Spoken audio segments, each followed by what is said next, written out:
Viewers, நாங்களுடைய Lakshmi, நீங்கள் பார்த்துருக்கிறது 0 Lakshmi. March 20 நாளைக்கு ரொம்ப ஸ்பெஷலான ஒரு டே. நானும் பிரணவும் ஸ்டேஜில் டான்ஸ் ஆடுறது நிச்சயமாக என்னோடய லைஃப்பில் ஒரு பயங்கரமான எக்ஸைட்டான விஷயம்.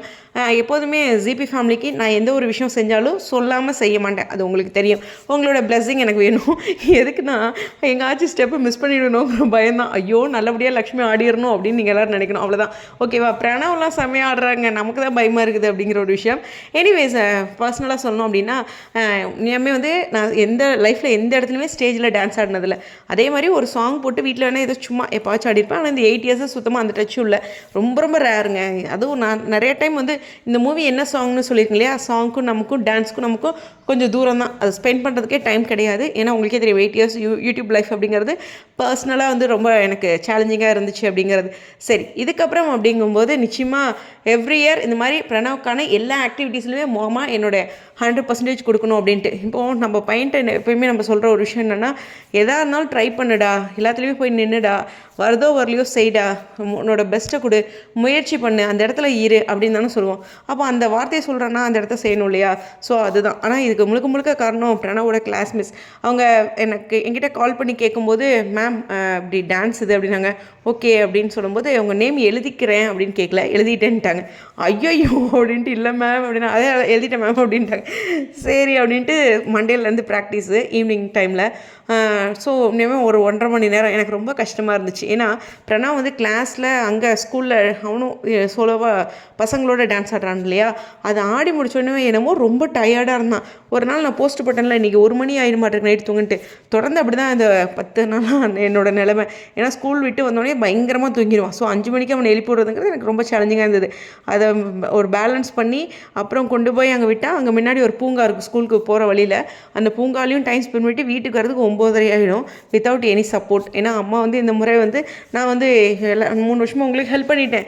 நம்ம ஊரில் மாரியம்மன் கோயில் திருவிழா வந்துச்சு இல்லையா, மண்டல பூஜைக்கு நான் போயே ஆகணுன்ட்டாங்க. சரி, அம்மாவும் ஆசைப்பட்டு எதுவுமே கேட்டதில்லை அப்படின்ட்டு சரின்ட்டேன். ஸோ எனக்கு அதனால் 2 பக்கமும் சேலஞ்சிங்காக இருந்துச்சு. பட் இருந்தாலும் அழகிய இம்சை தானே வாழ்க்கையில், நிறைய விஷயங்கள் அது மாதிரி எடுத்துக்கிட்டேன் இந்த சேலஞ்சிங்கை. ஸோ நிச்சயமாக வந்து எனக்கு ரெஸ்ட்லெஸ்ஸாக இருந்துச்சு, அது உண்மை, ஹானஸ்ட்டாக. ஏன்னா யூடியூப்பும் மிஸ் பண்ணாமல் போடுறேன், எடுத்துக்கிட்ட விஷயங்களும் செய்கிறேன், வீட்டு வேலையும் செய்யணும், பிரணவையும் கூட்டிகிட்டு போகணும், நானும் டான்ஸ் ஆடணுங்கிற பாயிண்ட் என்னென்னா, எனக்கே ரொம்ப டயர்ட் ஆகிடுச்சு. அதுதான் இங்கே ரொம்ப சேலஞ்சிங்கான விஷயமா இருந்துச்சு. ஸோ அதுக்கப்புறம் லாஸ்ட் நைட் பார்த்திங்கன்னா ஒரு 1:45, அதுக்கு முன்னாலும் 1:45ன்ட்டு டான்ஸ் ப்ராக்டிஸ் பண்ண ஆரம்பிச்சிட்டேன். நான் இந்த எப்பயுமே நைட்டில் உட்காந்து யூடியூப்பில் எல்லாம் ஆராய்ச்சி பண்ண ஆரம்பிப்பேன் இல்லையா, அந்த விஷயத்தை டான்ஸ் ஒதுக்கிட்டேன். ஸோ இன்றைக்கி நைட்டும் அப்படி தான். நான் இதில் ஃபுல்லாக சரியாக பண்ணணும் அப்படிங்கிறதுல ரொம்ப கான்ஃபிடென்ட்டாக இருக்கேன். இதில் ரொம்ப முக்கியமான விஷயம்னா, என் கூட ஆடுற மற்ற 4 பேரும் பயங்கரமாக ஆடுறாங்கங்க. ஐயோ, ப்ராக்டிஸில் அவங்க வீடியோ பார்த்துட்டு ரொம்ப டிசப்பாயிண்ட் ஆகிட்டேன். ஏன்னா நமக்கு ஒன்றுமே வரலையே அப்படின்ட்டு. அப்புறம் என்னாச்சு பண்ணி ஆகணும் அப்படின்ட்டு. அதில் எனக்கு ஒரு அம்மா என்கிட்ட, அதாவது என் ஃப்ரெண்டாக, அவங்க என்ன சொன்னாங்கன்னா, நீங்கள் யாரோட பர்ஃபார்மன்ஸும் விட்ருங்க, நீங்கள் பிரணவுக்காக ஆடுறீங்க, அதை ஞாபகம் வச்சுங்க அப்படின்னாங்க. ஓகே, அந்த பாயிண்ட்டு. அப்புறம் அவங்க கிளாஸ் மிஸ்ஸும் எனக்கு நல்ல ஒரு பூஸ்டப் பண்ணாங்க. என்னால் முடிஞ்ச வரைக்கும் பெஸ்ட்டு பண்ணணும் அப்படின்னு நினச்சேன். எனக்கு ட்ராயிங் வராதுங்க, எப்பயுமே சொல்கிறது தான். இருந்தாலும் அந்த ஒரு வேகத்தில் ஏதாச்சும் பண்ணணுங்கும்போது பண்ணுவோம் இல்லையா, அதே மாதிரி அந்த டான்ஸ் ஏதாச்சும் ஒன்று பண்ணணும் அப்படின்னு நான் பண்ணேன். ஸோ கண்டிப்பாக வந்து ஒரு பெஸ்ட் ரிசல்ட் வரும் அப்படின்னு நான் நினைக்கிறேன். வருதோ வரலையோ அதே சொல்கிறது தான். பிரணவுக்காக அப்படிங்கிறனால என்னோடய பெஸ்ட்டை கொடுக்கணும் அப்படிங்கிற ஒரு விஷயம் இருக்குது.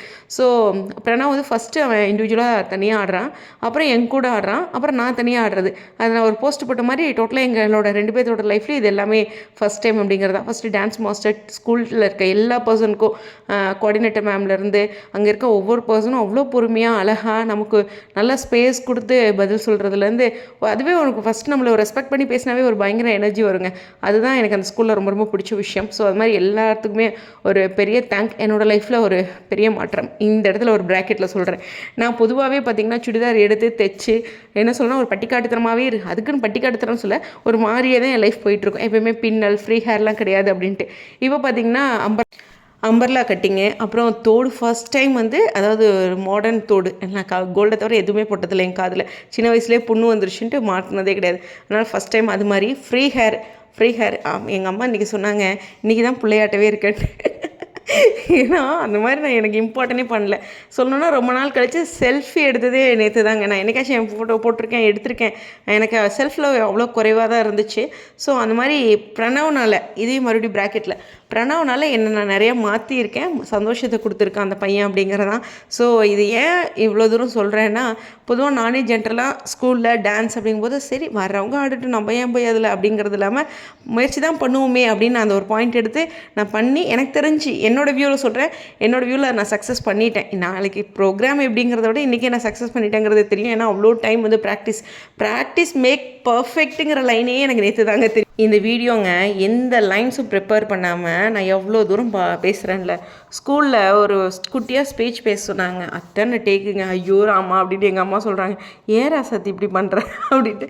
என்னங்க பண்ணுறது அப்படிங்கிற மாதிரி இருக்குது. ஸோ நமக்கு இந்த மாதிரி தனியாக பேசி பழகிட்டா 4 பேர் முன்னாடி வீடியோவில் பேசுகிறது வரலைங்க அப்படிங்கிறது தான் உண்மையான விஷயம். சரி, எனிவேஸ் ரொம்ப ஹாப்பியான நாளைக்கு டே. ஸோ முக்கியமான அப்டேட் ஈவினிங் இருந்துச்சுன்னா கண்டிப்பாக ஸ்கிப் பண்ணிவிடுங்க. எங்கிட்டேருந்து வராது அப்படிங்கிறத எதிர்பார்ப்பை குறைச்சிங்க. உங்களுடைய பிளெஸ்ஸிங். நிறைய பேர்த்தோட மைண்ட் வைஸ் என்னென்னா வீடியோ கிளிப் இருந்தால் போடுங்களேன் அப்படின்ட்டு. கண்டிப்பாக பிரணவ் மட்டும் ஜூம் பண்ணி ஸ்கூலில் அலோவ் பண்ணாங்கன்னா நான் இன்ஸ்டாகிராமில் போடுறேன். 100% என்னோடதை நான் போட மாட்டேன். என்னை பொறுத்தவரை என்னை நான் ரிவீல் பண்ணலை, அப்படியே நம்ம இருந்துக்கலாம். ஓகேவா? அது வந்து ஒரு ஸ்பெஷல் பாண்டிங்கிறது தான். நிச்சயமாக எப்போதுமே உங்களோட அன்பு அப்படிங்கிறது. இந்த ஒரு 4-5 நாளில் கொஞ்சம் வீடியோஸ் நான் குறைவாக போட்டிருக்கலாம், இல்லை சில விஷயங்கள் எக்ஸ்ட்ரா பேசாமல் இருந்திருக்கலாம். அது உங்களுக்கே புரியும். ரொம்ப பிஸியாக இருந்தேங்க, அதுதான் உண்மையுமே. ஓகேவா? லைஃப்பில் எல்லாமே பேலன்ஸ் பண்ணணும். ஆஃப்டர் மேரேஜ்க்கு அப்புறம் அதை நான் சொல்லிட்டு இருக்க ஒரு விஷயம். ஸோ அது இந்த இடத்துல அதுவும் மாமா இருக்கும்போது இன்னும் பேலன்ஸ் பண்ணியே ஆகணும். இன்னும் போக போக பிரணவோட மாமா சவாலாக இருக்கும் ஸ்போர்ட்ஸ் அது மாதிரி போகிறதுன்ட்டு. கண்டிப்பாக என்னுடைய ஒரு ஸ்டெப்பும் அவனுக்காக நான் எடுத்து வைப்பேன். அந்த ஒரு பூஸ்டப்பும் இந்த இடத்துல நான் சொல்கிறேங்க. நான் இப்போ ரொம்ப நிறைய விஷயங்கள் பின்தங்கி இருந்து இந்த ஸ்கூல் மூலமாகவும் பிரணவ் மூலமாகவும் நானே 2-3 ஸ்டெப் எடுத்து வச்சு போயிட்டுருக்கேன். அதை புஷ் பண்ண ஸ்கூலுக்கும் பிரணவுக்கும் எப்போதுமே எனக்கு சப்போர்ட் உங்களுக்கும் இந்த முறை எனக்கு சப்போர்ட்டே பண்ணாது எங்கள் அம்மாவுக்கும் ரொம்ப பெரிய நன்றி. அம்மாவை நான் சும்மா சொல்லுங்க, அவங்களும் கோவிலுக்கு போகலான்ட்டாங்க. ஊரில் மாரியம்மன் கோயில் மண்டல பூஜைக்கு போகிறேன் அப்படின்னு சொன்னாங்க. சரி போகட்டும் அப்படின்ட்டு. ஸோ நிச்சயமாக ஒரு ஸ்பெஷல் டே நாளைக்கு. உங்களுடைய விஷஸ். அதே போல் ஹானஸ்ட்டாக சொல்லணும்னா பிரணவே என்ன பாட்டுக்கு ஆடுறான்னு எனக்கு அம்மாவை தெரியாது.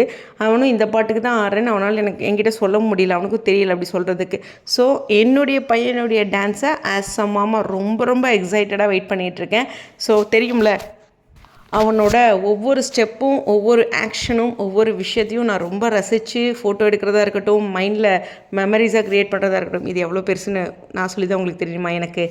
ஸ்டேடியம்